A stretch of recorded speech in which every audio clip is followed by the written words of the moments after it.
Wa alaikum wa rahmatullahi wa barakatuh. Praise be to Allah for allowing us all to gather here tonight, and also for giving me a really good car park out the front. Basically tonight I wanted to talk a little bit about my way to Islam. My dog died, which I was particularly upset about.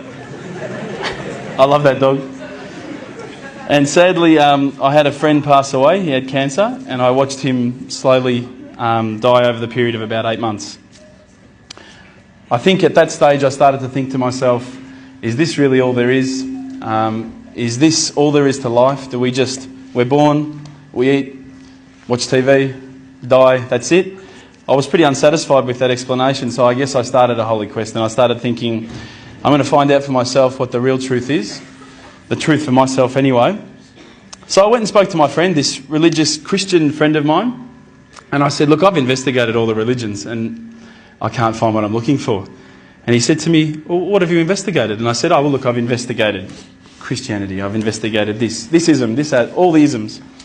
And he said to me, you've actually missed out one. I said, no, I don't think so. I think I pretty much covered everything. He goes, well, what about Islam? And I went, Islam? Okay. Mate, they're terrorists. I'm not going to investigate Islam. No, they're crazy. No way, you know. But lo and behold, alhamdulillah, I found myself walking into Preston Mosque one day. I was very nervous parking my car in the car park. I thought it might explode. I walked in through the doors. I looked around. There was hardly anyone around. I thought, good. I walked straight across the prayer rug with my shoes on. I walked straight past the brother praying. As he went into sujood, I almost stepped on his head. I had no idea, right? I walk across and I stopped. Abu Hamza came out of a door. That's the brother who just introduced us before, Samir. And I thought, this is it. I'm about to die. I was not used to this level of hospitality, I should say. I'm not sure, I don't want to offend anyone again, but as an Australian, if you offer someone a cup of tea and they say no, you go, okay. These guys wouldn't take no for an answer. Would you like a cup of tea, bro? No, thanks, bro. Are you sure? No, I'm right. Are you sure, bro? I'll go get one. No, I'm right, bro. No, I'm getting one anyway. Sure, look, I'll just get you one, right? No worries, I'll get you one. All right, man, I'll take the tea, you know? Subhanallah. But anyway, as I say, we get back to the questions I was asking the brothers. Now, what I'd found with a lot of the other churches and people that I'd spoken to, religious leaders, was that when I asked a question, they would quite often just say, your answer is this. I'd say, oh, okay, that's pretty good. When I was sitting down with the brothers from the mosque, when I would say, listen, I don't understand this, what about this? They would never just answer from their opinion. They would always pick up the Quran, they would open it up, and it would be like, they're like human indexes. They would just, bang, page 142, read this. And I would read it and I would go, wow, that's beautiful. And I would say, look, you know, where's all this part about killing people and blowing up cars? And I don't see that. Is it somewhere towards the back that I haven't read it yet? You know, I can't find it. You know, I haven't quite gotten up to that bit yet. And they said, no, we'll talk to you about what we know, and then we'll tell you what the media says. Now, but they really cared, and I could see it in their eyes that it wasn't something like, you know, if you go to a church, you need to donate, or, you know, we're looking for money from you. These guys really cared, and it intrigued me. I thought, how can they care so much about something? It blew me away. So I kept on asking questions, and it's very difficult from an outside point of view to think, okay, the scarf, or okay, the beard, or okay, the kebab, okay, the abaya, whatever. But once you start actually looking inside the religion, working as a whole unit, as in implementing every step of the way, it starts to make sense. And it started to make sense. One night, I was sitting at home. Now, I apologise to some people who may have heard this story. It's called the candle story. I was sitting at home and I thought to myself, I want to be, you know, one with myself again. I want to get closer to Allah. So I lit a candle. I opened the window. I had the blinds drawn. It was a nice night, a bit warm, you know. I thought this is about as spiritual as it gets, you know, a candle. The Quran.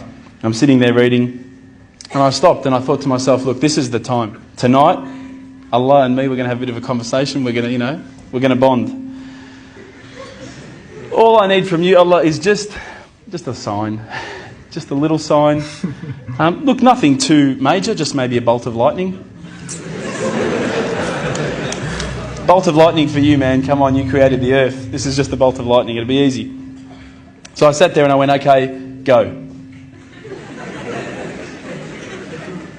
And I swear to you, nothing happened. Absolutely nothing. I was really disappointed. I said, Allah, this is your chance. I'm here, I'm asking you. Where's my sign? So I thought, look, I'll keep reading Quran and I'll talk to the brothers. I'll say that I spoke to Allah and He didn't answer me.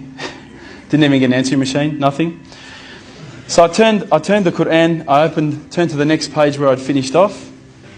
SubhanAllah, the very next verse that I read, for those of you who ask for signs, have we not shown you enough already?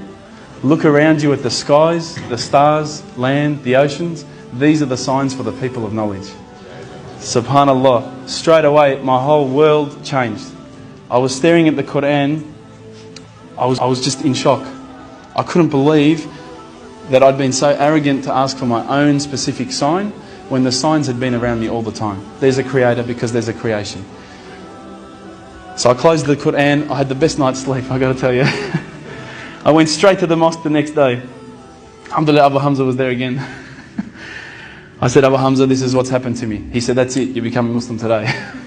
There's no mucking around with Abu Hamza. But when I walked into the mosque, the people just started pouring in.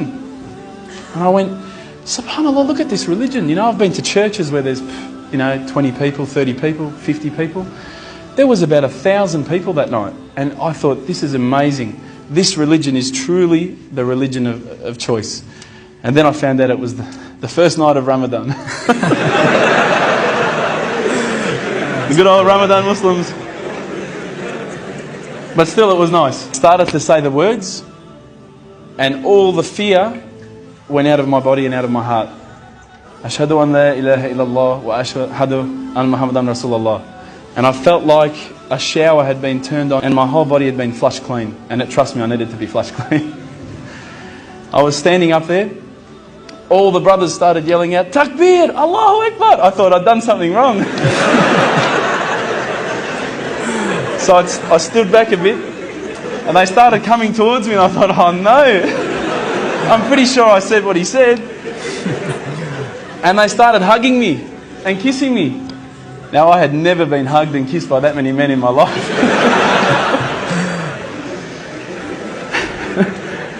I went home with such a beautiful feeling because I knew at that stage that I had a clean slate. It was my chance now to start again, to forget about the drinking, to forget about marijuana, dope, whatever, anything else I'd done in the past and to start doing good things.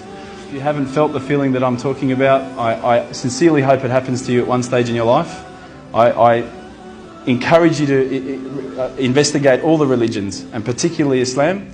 I would say that one of my favourite verses, I'll end with this verse, is a particular verse that says, let there be no compulsion in religion, because the truth stands clear from error. Assalamu alaikum.